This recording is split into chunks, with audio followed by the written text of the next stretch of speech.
On parle du déni de grossesse et on va aller à Puy-Guillat pour écouter Nicole. Bonjour.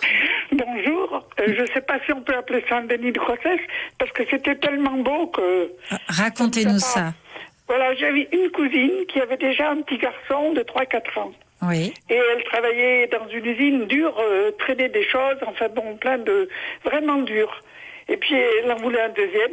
Enfin, ils en voulaient tous les deux un deuxième. Puis ça marchait pas. Réflexion faite, elle est allée voir son gynéco.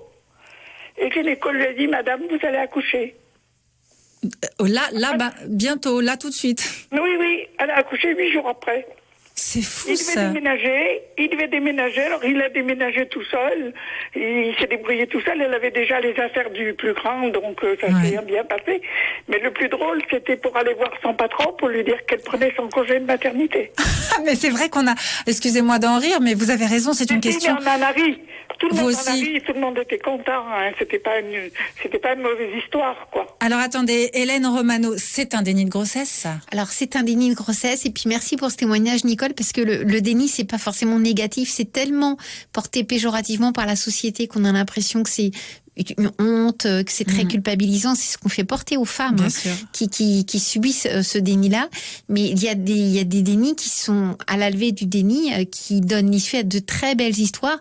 Moi, globalement, en tant que psychothérapeute, les mamans qui sont accompagnées, ça se passe très bien si elles sont bien accompagnées. Ah, ça c'est important. Voilà. Même quand elles n'en voulaient pas. Même quand elles, c'est pas forcément qu'elles n'en voulaient pas. Quand psychiquement elles ne le pensaient pas. C'est un tout petit peu différent. Et quand elles découvrent ce bébé à la naissance, pour des situations avec le SAMU, on arrive, il y a le bébé qui est à côté de la maman et qui est en train de pleurer. Vraiment, cet accompagnement-là, quand il est fait avec humanité, sans jugement, sans culpabiliser les gens, ça se passe bien. Et dans le temps, ce sont des enfants et des mamans qui vont bien. Le bémol, c'est qu'il faut des professionnels, il faut du temps pour pas stigmatiser, pas culpabiliser les gens. Donc, merci Nicole. Oui, ça peut être une très très belle histoire. Oui, c'était une belle histoire, hein, parce que on a été tous surpris. Puis elle était contente. Elle a dit, j'ai pas été malade, rien. Elle a travaillé comme une, elle portait des caisses de couteaux et tout ça. C'est fou. Parce que chez nous, je vous dis pas, le patron, quand elle demandait le congé de maternité. Mais oui, alors c'est ça, on n'y pense pas, mais j'imagine que déjà il y a le poids de la culpabilité, mais il y a un bordel administratif derrière énorme. Il y a des répercussions qui sont multiples, psychologiques, personnellement, familialement. Il y a le conjoint, des fois il y a d'autres enfants, des fois il y a la famille, la belle famille, enfin toute la smala familiale qu'il faut gérer, il faut annoncer, c'est compliqué. Là, ça s'est très bien passé, il y a eu beaucoup de bienveillance, de bientraitance et c'est tant mieux. Mais il y a aussi tout l'aspect administratif, la caisse d'allocation familiale, parce qu'on est obligé de déclarer sa grossesse. Donc quand on l'a pas fait, il faut se justifier, l'employeur, toutes les assurances, et à chaque fois la femme doit expliquer ce qui peut la renvoyer à une culpabilité. Pourquoi vous l'avez pas fait plus tôt? Et pourquoi?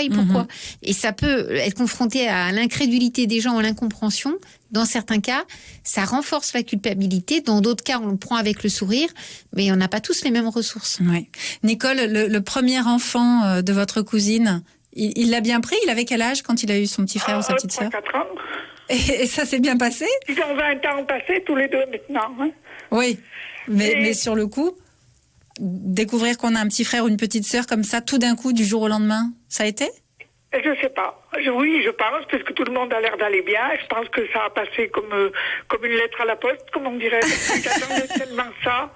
La grossesse de rêve, parce que la grossesse qui n'a pas existé. Moi, je la revois rentrer chez la grand-mère, hein, et j'allais m'en aller chez moi. Elle me dit, assieds-toi, Nicole, je vais vous dire quelque chose.